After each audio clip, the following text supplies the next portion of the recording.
So the Prophet ﷺ tells the Sahaba to leave for Madinatul Munawwara. And the Quraysh, they are becoming agitated. They know something's happening here. All of the Meccans are leaving for Madinatul Munawwara, and we need to do something about this. So they hold a gathering in Darul Nadwa. This was a house which was owned by one of the great grandfathers of the Prophet ﷺ. And in this place, all of the notables, Abu Sufyan, Abu Jahl, all of these kinds of individuals, the leaders of the Quraysh, the enemies of the Prophet ﷺ, they all gather together. Obviously, Sayyidina Abu Sufyan radiallahu anhu wasn't a Sahabi then. Again, he was one of the enemies of the Prophet ﷺ at that point. And in that gathering, a stranger turns up, an old man. And this is the gathering in which they're going to decide, what are we going to do with the Prophet ﷺ? This is it now, it's too much. We have to take a stance now, we need to do something.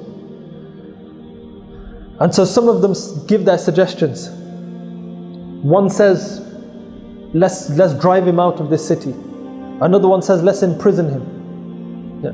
On each of these suggestions, this stranger, this old man that's come in, he's rebuking them. He's saying, if you imprison him, then all of his followers will get together and they will fight you until they release him. And they say that if you were to drive him out of this city, then he will find followers in another city and he will amass strength, he will raise up an army, he will come and attack you and he will enslave you.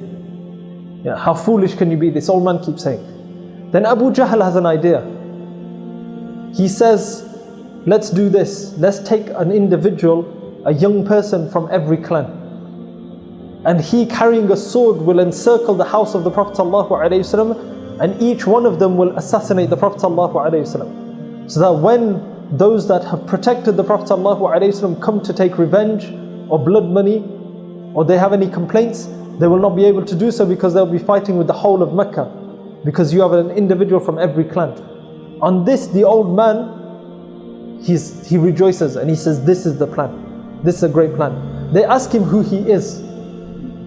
And this individual was the shaitan. He came into the gathering. But his answer is what? He says, listen very carefully. He says, I'm a Shaykh from Najd. Shaykh from where? Najd. Everybody knows where Najd is.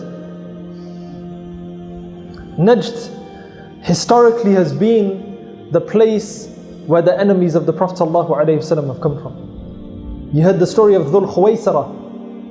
Dhul Khuwaysara is that person who comes to the Prophet ﷺ and he says, "I'dil ya Muhammad."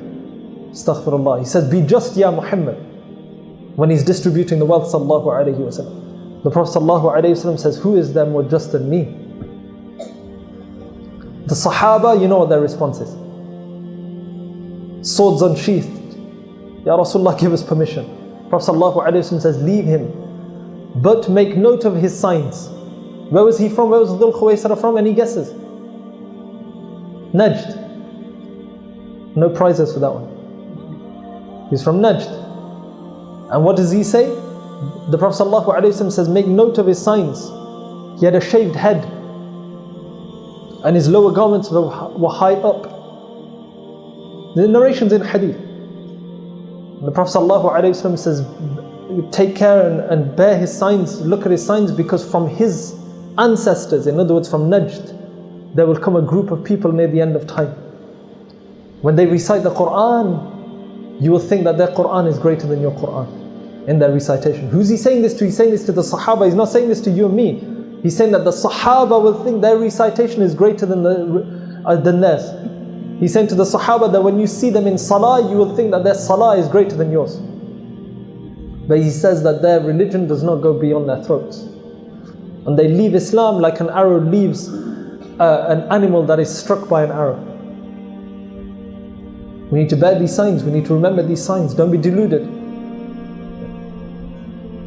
Don't think because of influence or because of wealth or because of so-called convincing arguments, because of this call to purity in creed, in purity of aqeedah, that these people are right just because of beautiful voices, just because they cry in their salahs and they stand lengthy salahs.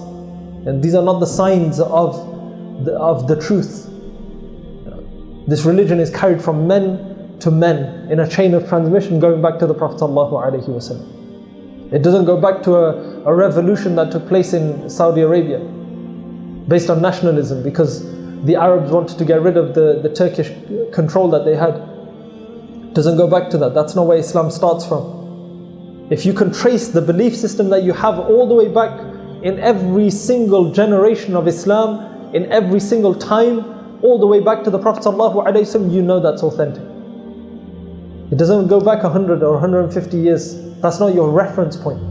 Our reference point is the Prophet ﷺ himself. The Sahaba, the Tabi'een, the Atba' al-Tabi'een, the four rightly guided Imams of fiqh. Those are our leaders. Those are the people that we take Islam from. Don't get deluded by flashy pamphlets and leaflets and eloquent Arabic. Somebody who can speak Arabic doesn't mean anything.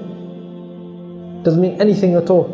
We know people who, individuals came from abroad, they could speak in Arabic, people thought, Subhanallah, MashaAllah, Shaykh. Just because he could speak Arabic, don't even know what he's saying. I met a brother, MashaAllah, he's a Hafidh of Quran.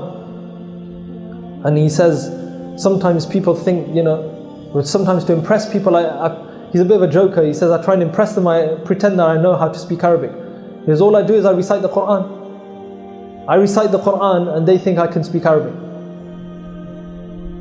You see, for a stranger, for a person who doesn't know Arabic, what do they know? They can't tell the difference.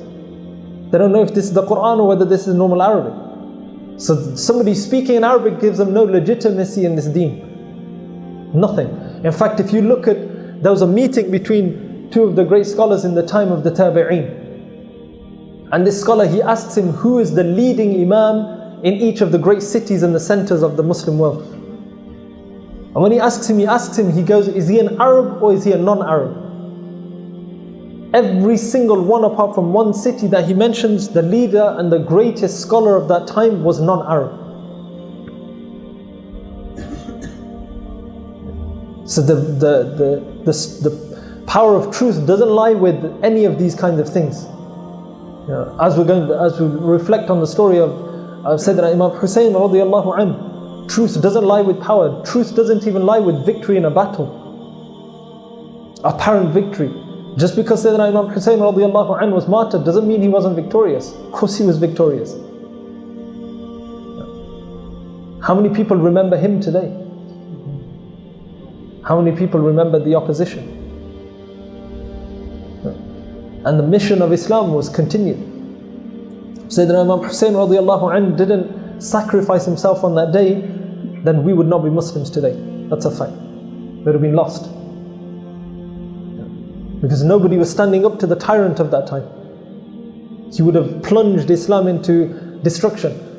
But a point to make here is that when he did take control of the land of the Muslims, and he came into Madinatul Munawwara, the armies of Yazid, they wreaked havoc in Madinatul Munawwara. When they were in control of the masjid of the Prophet ﷺ, the Sahaba refused to pray there. Do you know that? Some people in this day and age, they say, well, the people, the Imams of those lands, they must be correct. Allah has given them control of Makkatul Mukarram and Madinatul Munawwara. Their aqeedah must be correct. Have you heard that before? You heard that before? This is where ignorance, it destroys an individual. You ask the person, what was the aqeedah of the Imams 150 years ago? What was it? The likes of Sayyidina Abbas, Sayyidina Muhammad Alawi al-Maliki rahmatullah alayhi, the great Sunni Maliki scholar. Sayyid Ahmad Zaini al-Dahlan, the Mufti of Mecca, one of the teachers of Imam Ahmad Rida rahmatullah alayhi. And you can have a list of scholars who were the leading Imams of Makkatul Mukarram and Madinatul Munawwara at that time.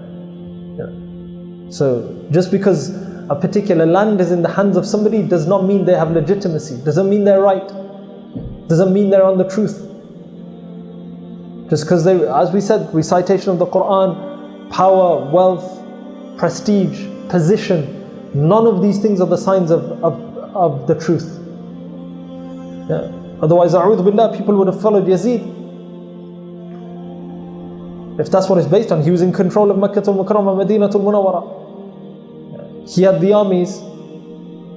he martyred the opposition, he must be right. That's the logic, isn't it? If that's what we're going to follow.